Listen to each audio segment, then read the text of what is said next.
Hello, I'm going to read now a Vibe exclusive interview back in 1995. Biggie and Puffy break their silence.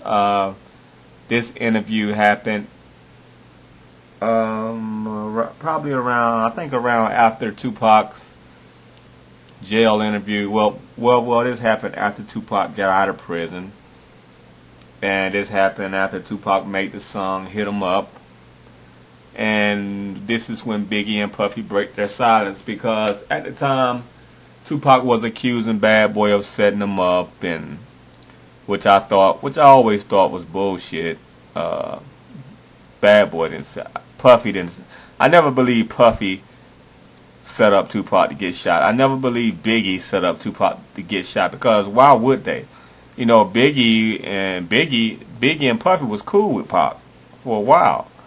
And Tupac introduced Biggie to the rap game in the first place. So they had no reason to set him up. But I'm just gonna read what Puffy has to say about what P. Diddy has to say about the situation.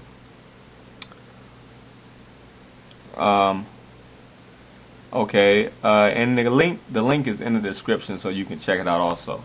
I'm just gonna start here. Puffy says, Puffy and Big have decided to tell their side. Here's Puffy. Why would I set a nigga up to get shot? Says Puffy. If I'ma set a nigga up, which I would never do, I ain't gonna be in the damn country. I'ma be in Bolivia somewhere. Once again, Puffy is answering accusations that he has something to do with Shakur's shooting at New York's Quad Recording Studio, the event that sowed the seeds of Tupac's beef with the East. In April 1995, Tupac told Vibe that moments after he was ambushed and shot in the building's lobby, he took the elevator up to the studio where he saw about 40 people, including Biggie and Puffy. Nobody approached me. I noticed that nobody would look at me, said Tupac, suggesting that the people in the room knew he was going to be shot. In Hit 'Em Up, Tupac does more than suggest rapping who shot me. But your punks didn't finish, now you're about to feel the wrath of a menace. But Puffy says, Tupac's barking up the wrong tree. He ain't mad at the niggas that shot him. He knows where they at. He knows who shot him. If you ask him, he knows, and everybody in the street knows. And he's not stepping to them because he knows that he's not going to get away with that shit. True, I just want to make a comment on that remark. That is true because I remember looking at an interview, Tupac jail interview, and Tupac was saying he didn't want revenge. He knew who shot him. Tupac always knew who really shot him. And Tupac said he didn't want revenge.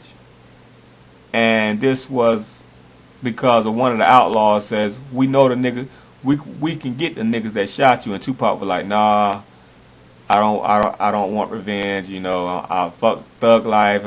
I don't want to represent thug life no more. So Tupac did know who shot him. Tupac, after he got out of prison, he went back into thug life mode with Death Row. But anyway, here's what Puffy has to say. He's not going to get away with that shit. To me, that's some real sucker shit. Be mad at everybody, man. Don't be using niggas as scapegoats. We know that he's a nice guy from New York. All shit aside, Tupac is a nice, good-hearted guy. Taking a break from recording a new joint for his upcoming album, Life After Death, Big sinks into the studio sofa in a blue Sergio Tacchini running suit that swishes with his every movement. He is visibly bothered by the lingering accusations. I'm still thinking this nigga's my man, says Big, who first met Pac in '93 during the shooting of John Singleton's Poetic Justice. This shit's got to be taught. That's all I kept saying to myself. I can't believe he would think that I would shit on him like that. He recalls that on the movie set, Tupac kept playing Big's first single, Party and Bullshit. Flattered, he met Tupac at his home in L.A., where the two hung out, puffed, lie, and chilled. I always thought it to be like a Gemini thing, he says. We just clicked off the top, and we're cool ever since.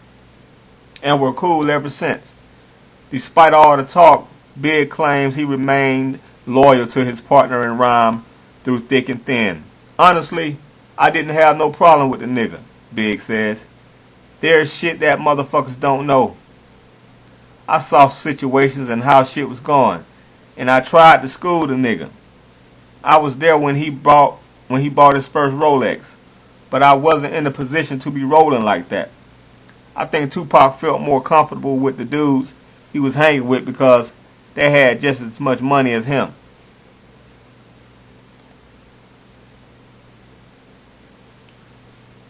He can't front on me, says Big. As much as he may come off as some Biggie hater, he knows. He knows when all that shit was going down, I was schooling the nigga to certain things. Me and Stretch, God bless the grave. But he chose to do the things he wanted to do. There wasn't nothing I could do. But it wasn't like he wasn't my man. While Tupac was taking shots at Biggie, claiming he bit his player style and sound, Suge was cooking up his own beef with Bad Boy at the Source Awards in August 1995. Okay, so I'm just going to stop right there. And y'all can check out the rest of the article, man. Bringing back old memories, baby. Peace. Shit get deeper.